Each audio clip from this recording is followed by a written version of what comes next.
everyone, we've got the whole gang here together today to go through a number of abdominal exercises that you can easily do at home in bed or just on the floor on a nice comfortable piece of flooring that you've got. So I'm going to take you through a number of different exercises varying from least difficult to most difficult. You don't need to go through the whole series. You can find the level that you're most comfortable with where you feel good activation through your abdominals, and then you can stay at that level and slowly start to work to progress that level. So we're going to start most of these exercises on the floor. Now, if you find these quite difficult or you don't like to get down on the floor or do exercises while you're in bed, that's absolutely fine. And we can work with some exercises together at the gym where you're on either all fours or standing upright. Now, I do like to focus on abdominal exercises for everyone. I think it's a really important concept, not only if you've got lower back pain, but it's also fantastic to work on your core strength because it improves your overall body strength and improves your balance in general. So starting off, we will be on the floor, and I might need to shoo these puppies away. Lily, outside, darling, outside. And all you need to do for this first exercise here is lie down on your back. Now, level one, all I'd like you to do here is to slowly extend one leg away from you, pressing your heel into the floor, and then gently drag that heel all the way back in. Then, keeping your spine imprinted to the mat, gently press that other heel away, and then gently bring it all the way back in. So you'll see my heel is connected with the floor here. So I'm not actually lifting my leg off the ground, I'm just doing little heel slides alternating. So for this exercise, whether you're on the floor or in bed, I would stop at about 20 reps. So 20 gentle extensions, meaning 10 per rep. Winning. Now from here, a little progression is toe taps. Now I will get you to really focus on keeping your spine imprinted here. So keeping your back flattened to the ground. Lily, outside, outside Lil. And then gently bring up one leg into a tabletop position. Then gently bring that leg back down. Now breathing is really important with these abdominal exercises because it helps our rib cage move into the position where we can be activating through the correct muscle groups. So breathing in to prepare. Flatten the back into the ground, and as you start to exhale, gently bring up one leg tabletop position, then gently lower back down.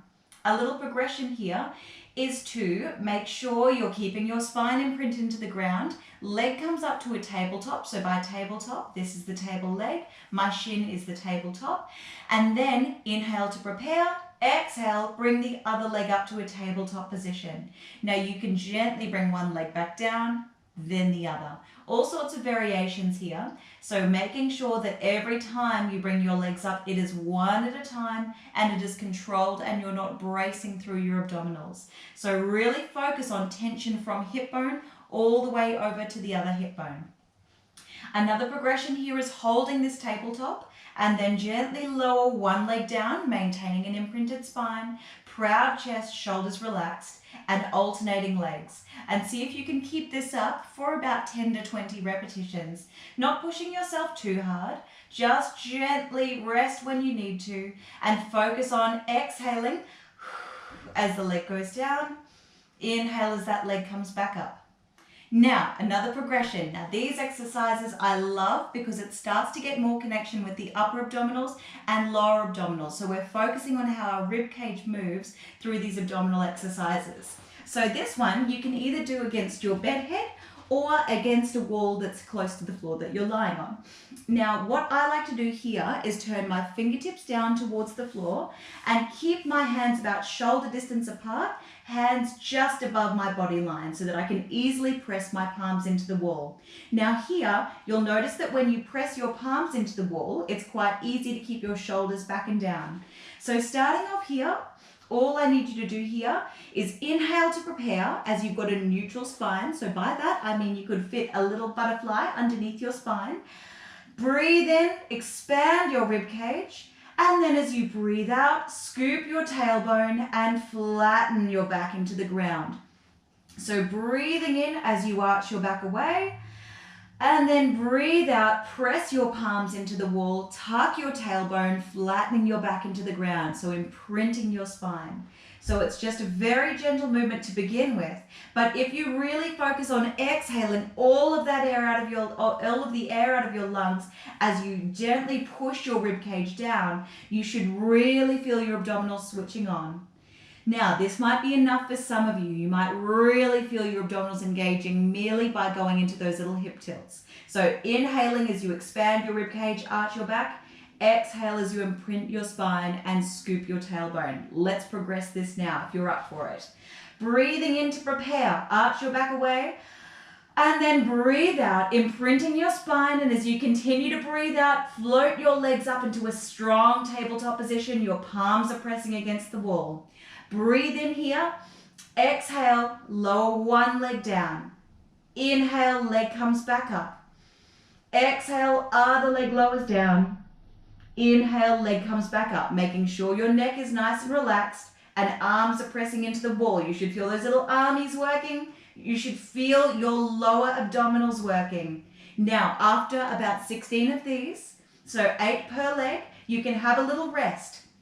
Or you can come with me, inhale to prepare, exhale, lengthen one leg away, gently lower, but keep your lower back flattened to the ground and bring that leg back in. Inhale to prepare, exhale, extend the other leg away from you and bring that leg back in. Deep breath in to prepare, exhale, long leg reaches away from you. Inhale, that leg comes back towards you. Now this should be really heating up through those abdominals. Focus on breathing all the way out and think about how your rib cage moves while you breathe out. Your rib cage should be lifting up a little higher as you breathe in, and then it should be pressing or funneling lower as you breathe out. Keeping this up for only 16 reps or 8 per side, and then when you're ready, gently lower one leg down, followed by the other leg. And from here, let's go into some knee rocks. So that should be a sufficient little abdominal exercise, gently rocking your knees from one side over to the other. And then if you need to, some little movements through the pelvis. And if you are a little bit stiff through your lower back, I like to go into some cat-cow movements from here. So coming onto all fours, and then making sure that your hands are directly below your shoulders. Your neck is just tucked slightly, so you're not craning your neck at all with this one. Knees are underneath hips. Inhale to prepare. Exhale, arch your back up towards the ceiling. Inhale, moving back through the other way. Exhale, arching back up towards the ceiling. Inhale, moving your spine back through the other way. And then moving into a little tail wag to finish off. So I look towards my right hip as I bring my right hip towards my right elbow, and then I move back the other way. So finish with a little tail wag. And then if your shoulders will allow it, you can go into a little overhead reach back and then circle the arms down and around. Now remember, none of these exercises should cause any pain or discomfort through your spine, your shoulders, your neck, anywhere like that. So do let me know if you feel like your thighs are taking over the exercise, or if you're just not feeling any abdominal engagement. I always have a number of different movements that you can do. Thank you all and have a really lovely weekend.